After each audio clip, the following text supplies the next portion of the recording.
আজকে আমি আপনাদের জন্য একটি অসাধারণ প্রিজন থ্রিলার মুভির এক্সপ্লেনেশন নিয়ে চলে এসেছি। তাহলে চলুন মুভিটি দেখে আসা যাক। গল্পটি শুরু হয় পুয়েক নামের এক ছেলেকে দিয়ে, যে এখন তার বান্ধবীর সাথে দেখা করতে আসে, যে পাশের একটি কমপ্লেক্সে থাকে। পুয়েক একজন বক্সার, কিন্তু তার মায়ের মৃত্যুর পর থেকে সে ভেঙে পড়েছে এবং বক্সিং জগৎ ছেড়ে যাওয়ার সিদ্ধান্ত নিয়েছে। পুয়েক একটি বস্তিতে থাকে, যেখানে গুন্ডা, ডাকাত, চোর, কলগার্ল এবং অবৈধ পণ্য বিক্রেতারা থাকে। কিছুক্ষণ পর পুয়েক সোডা মিল্ক কিনতে একটি স্টলে থামে। হঠাৎ এক লোক তার কাছে এসে তাকে অপমান করে।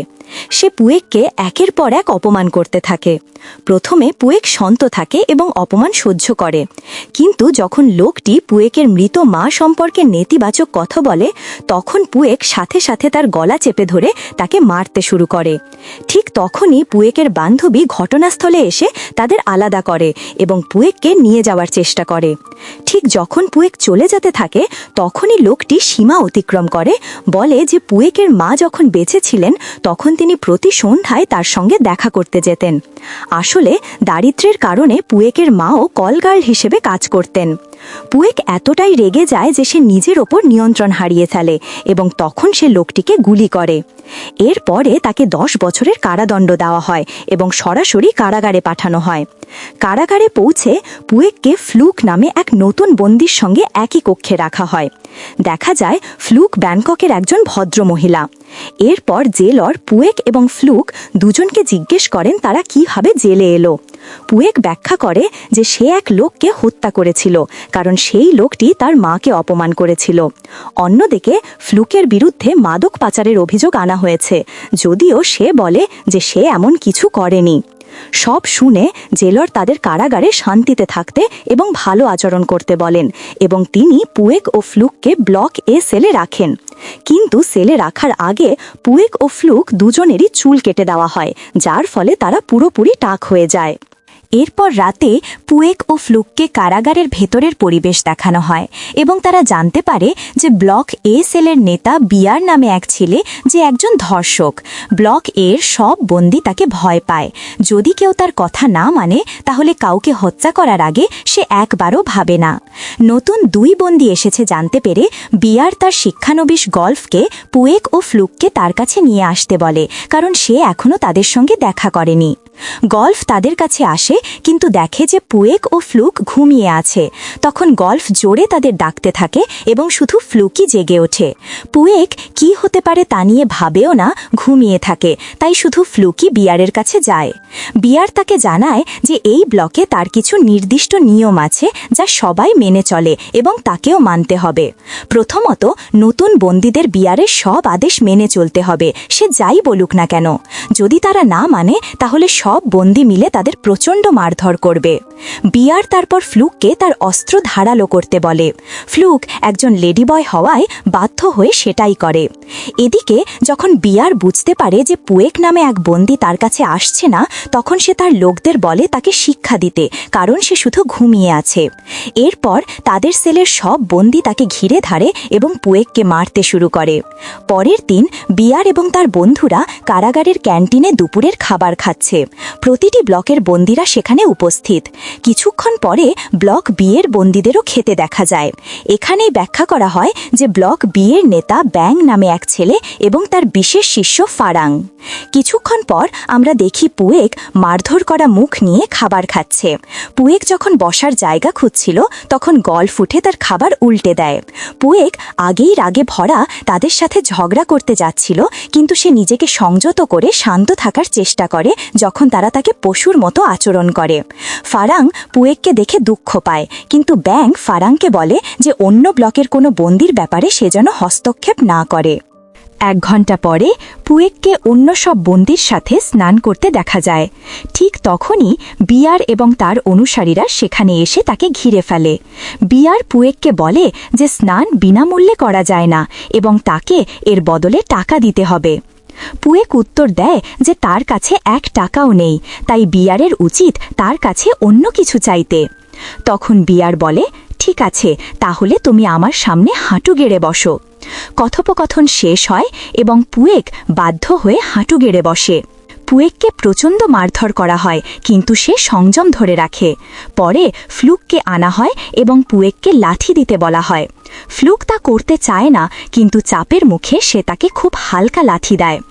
ফ্লুকের সেই দ্বিধাগ্রস্ত আক্রমণের পর বিয়ার এবং তার বন্ধুরা পুয়েককে নির্মমভাবে মারতে শুরু করে। তারা ইচ্ছা করে তাকে উত্তেজিত করছে, কারণ ব্লক এতে পুয়েকই একমাত্র ছেলে যে বিয়ারের কথা মানেনি। কিছুক্ষণ পরে আমরা দেখি পুয়েক মারধরের আঘাতে অজ্ঞান হয়ে পড়ে আছে। এখানে অচেতন অবস্থায় পুয়েক তার শৈশবের স্বপ্ন দেখে। সে তখন এক বক্সিং প্রতিযোগিতায় অংশ নিয়েছিল, কিন্তু দুর্ভাগ্যবশত যার সাথে সে লড়ছিল সে ছিল পুয়েকের চেয়ে অনেক বেশি শক্তিশালী এবং সে পুয়েককে পরাজিত করে। পরে হতাশ হয়ে পুয়েক বাড়ি ফিরে আসে। তার অসুস্থ মা তার ক্ষতস্থানে ওষুধ লাগিয়ে দেয় এবং তাকে আর কখনো বক্সিং না করতে অনুরোধ করে, কারণ এটা তার শরীরের ওপর খারাপ প্রভাব ফেলছিল। কিন্তু পুয়েক বলে যদি সে বক্সিং না করে তাহলে সে খাবার কিভাবে জোগাড় করবে। তখন পুয়েক প্রতিশ্রুতি দেয় যে একদিন সে তার মাকে খুশি করবে, যাই হোক না কেন। দৃশ্যটি আবার বর্তমানে ফিরে আসে। জেলর এসে পৌঁছায়, যেখানে পুয়েক এখনও অজ্ঞান হয়ে পড়ে আছে। কিছুক্ষণ পরে জেলর পুয়েকের গায়ে পানি ঢেলে তাকে জাগিয়ে তোলে। তারপর সে পুয়েককে মাটিতে দাঁড়ানো অন্যান্য বন্দীদের সাথে দ্রুত লাইনে দাঁড়াতে বলে। জেলর চলে যাওয়ার পর ফ্লুক তার কাছে এসে তাকে একটি কমলা দেয়। ফ্লুক বিয়ারের আদেশে তাকে লাথি মারার জন্য ক্ষমা চায়। পুয়েক বিষয়টি বুঝে বলে কোনো সমস্যা নেই। এরপর ফ্লুক আবার অন্য বন্দীদের লাইনে গিয়ে দাঁড়ায়, আর পুয়েক প্রথমে তার কমলাটি খেয়ে শেষ করে। সে কমলা খেয়ে লাইন আপে যোগ দেয়।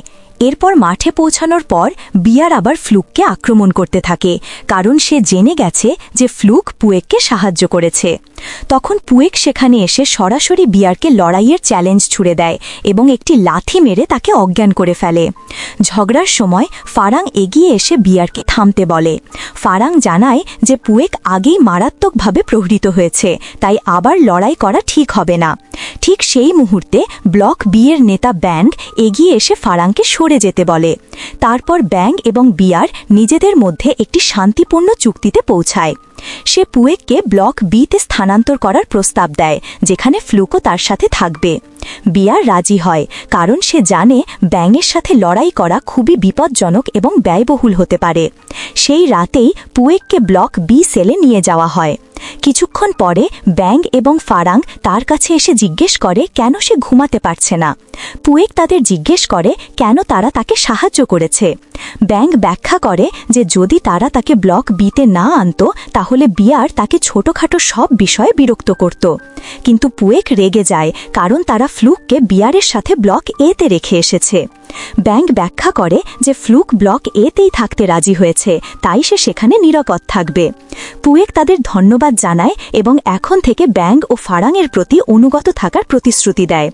কয়েকদিন পরে পুয়েকের বান্ধবী তার দীর্ঘদিন পর তাকে দেখে আনন্দে কাঁদতে কাঁদতে দেখা করতে আসে।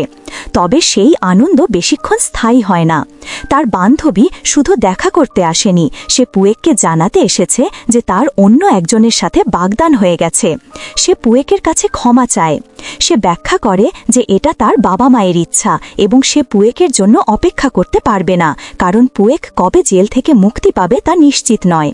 এই কথা শুনে পুয়েক ভেঙে পড়ে এবং তাকে বাগদান ভেঙে দিতে অনুরোধ করে, কিন্তু সে তা প্রত্যাখ্যান করে এবং পুয়েককে ছেড়ে চলে যায়। অতিথি কক্ষ থেকে বেরিয়ে এসে পুয়েক দেখে ফারাং বিয়ার এবং তার দুই গুন্ডার সাথে লড়াই করছে। পুয়েক তৎক্ষণাৎ ফারাংকে সাহায্য করে এবং তখন দেখা যায় তারা আসলে কি করছিল। হ্যাঁ, তারা সবাই বাঁশির সুরে নতজানু হয়ে গেছে। ঠিক তখনই ব্যাল আসে এবং বিয়ারের পাশে বসে পড়ে।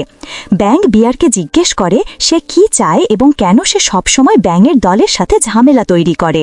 বিয়ার বলে যে সে ব্যাঙের দলের সাথে লড়াই করতে চায়, যাতে তারা একে অপরকে শেষ করে দিতে পারে। এবার ব্যাং বিয়ারের এই চ্যালেঞ্জ গ্রহণ করে। পরে রাতে যখন ফ্লুক ঘুমাচ্ছিল তখন বিয়ার ও গল্ফ তাকে জাগিয়ে তোলে। বিয়ার তাকে সব বন্দির সামনে গল্ফকে সন্তুষ্ট করতে বলে। এবার ফ্লুক দৃঢ়ভাবে অস্বীকার করে। গল্ফ জোর করে তাকে বাধ্য করতে চায় এবং অন্য বন্দীদেরও একই আচরণ করতে দেয়। এরপর ফ্লুক একে একে সব বন্দীকে আক্রমণ করতে শুরু করে। কয়েকদিন পরে আমরা দেখি বিয়ার এবং গল্ফ একটি ধারালো ছুরি বের করেছে। তারা কি করার পরিকল্পনা করছে তা পরিষ্কার নয়, কিন্তু তারা সেই ছুরিটি ছোট ছোট টুকরো করে ভেঙে ফেলে। পরের দিন সব বন্দী কারাগারের ক্যান্টিনে দুপুরের খাবার খাচ্ছে। ব্যাং পুয়েক ও তার দলের সাথে খাচ্ছে। ঠিক তখনই ফ্লুক হঠাৎ পুয়েকের কাছে আসে, তার খাবার কেড়ে নেয় এবং দ্রুত সব খেয়ে ফেলে। হঠাৎ ফ্লুক তার গলা চেপে ধরে এবং রক্ত বমি করতে শুরু করে। এটি দেখে ব্যাং সঙ্গে সঙ্গে বুঝে যায় যে এটি নিশ্চয়ই বিয়ারের কাজ। ব্যাং পুয়েককে ফ্লুককে সাহায্য না করতে বলে, কারণ এখন আর ফ্লুককে বাঁচানো সম্ভব নয়। বিয়ার তার খাবারে তেতো গুঁড়া মেশায়, যা মারাত্মক বিষ। এই কথা শোনার সাথে সাথেই পুয়েক বিয়ারের দিকে ছুটে যায়, যে তখন আনন্দের সাথে খাচ্ছিল। তখন প্রচণ্ড হট্টগোল শুরু হয় এবং ফারাং তাকে আটকায়। এরপর ব্যাং বিয়ারের কাছে গিয়ে তাকে বলে যে সে একজন নিষ্ঠুর মানুষ, যে শুধু দুর্বলদের ক্ষতি করে। ব্যাং এতটাই রেগে যায় যে সে শনিবারের জন্য নির্ধারিত লড়াই শুক্রবারেই করতে চায়। বিয়ার খুশি মনে রাজি হয়, কারণ সেও ব্যাঙের দলকে হত্যা করতে চায়। পরের দিন শুক্রবার ব্যাং ও তার দল স্নান করছিল। ব্যাং পুয়েককে দুঃখিত দেখে জিজ্ঞেস করে সে কি এখনও ফ্লুকের মৃত্যু মেনে নিতে পারছে না। পুয়েক হ্যাঁ বলে, কারণ ফ্লুককে সে ভাইয়ের মতো মনে করত। ব্যাং বলে যে আজ তারা সবাই মিলে বিয়ারের বিরুদ্ধে লড়বে, যা শুনে পুয়েক কিছুটা শান্ত হয়। সেই বিকেলের পরে ব্যাং ও তার লোকেরা লড়াইয়ের জন্য অপেক্ষা করছে। তারা বিয়ারের দলকে শাস্তি দিতে মরিয়া, যাতে কারাগারে আর কেউ দুর্বলদের উপর অত্যাচার না করে। কিছুক্ষণ পরে বিয়ার ও তার দল আসে এবং ব্যাঙের দল তৎক্ষণাৎ প্রস্তুত হয়। তারা মনে করে তারা সম্পূর্ণ প্রস্তুত। তারা ঝাঁপিয়ে পড়ে এবং লড়াই শুরু হয়। ব্যাঙের দল প্রথমে লড়াইয়ে বেশ প্রভাবশালী দেখায়, কিন্তু দুর্ভাগ্যবশত বিয়ার একটি ধূর্ত কৌশল ব্যবহার করে এবং ব্যাঙের পেটে বারবার ছুরিকাঘাত করে। ঠিক তখনই রক্ষীরা এসে উপস্থিত হয় এবং সব বন্দীকে সঙ্গে সঙ্গে পিছু হটতে বাধ্য করে। জেলারা তাদের কয়েকজনকে লাঠি দিয়ে মারেন এবং আবার লড়াই করলে তাদের সাজা 10 বছর বাড়িয়ে দেবার হুমকি দেন। সঙ্গে সঙ্গে নীরবতা নেমে আসে।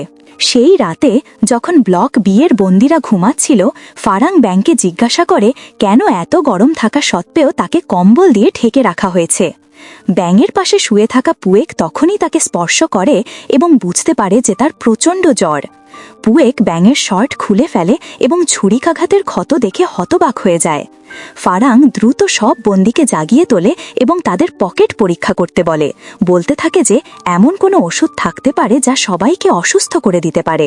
এদিকে পুয়েক ব্যাঙের ক্ষত চিকিৎসা করার চেষ্টা করে, কিন্তু ক্ষত খুবই গুরুতর ছিল। আর কোনো উপায় না দেখে পুয়েক রক্ষীদের ডাকতে শুরু করে, এই আশা করে যে তারা এসে ব্যাঙের চিকিৎসা করবে। কিন্তু বহুবার ডাকলেও কোনো রক্ষী আসে না। কিছুক্ষণ পরে মৃত্যুর কাছাকাছি থাকা ব্যাং তাদের একজনকে চিৎকার থামাতে বলে, কারণ এখন আর কোনো লাভ নেই। এরপর ফারাং অন্য সবাইকে আবার ঘুমাতে বলে। পুয়েক ব্যাঙের কাছে গিয়ে তাকে ধরে থাকতে বলে। তখন ব্যাং বলে যে আজ রাতই হবে তার শেষ রাত। ব্যাং শুধু চায় পুয়েক আর ফারাং যেন বিয়ারের উপর এইসব ঘটানোর প্রতিশোধ নিতে পারে। এরপর ব্যাং তাদের দুজনকে অনুরোধ করে তার শেষ মুহূর্তে তার পাশে শুয়ে থাকতে। কিছুক্ষণ পরে ব্যাং ফারাং এবং পুয়েককে জড়িয়ে ধরে তার শেষ নিঃশ্বাস ত্যাগ করে। পরের দিন সকালে পুয়েক এবং ফারাং স্নান করতে থাকা বিয়ারের কাছে যায়।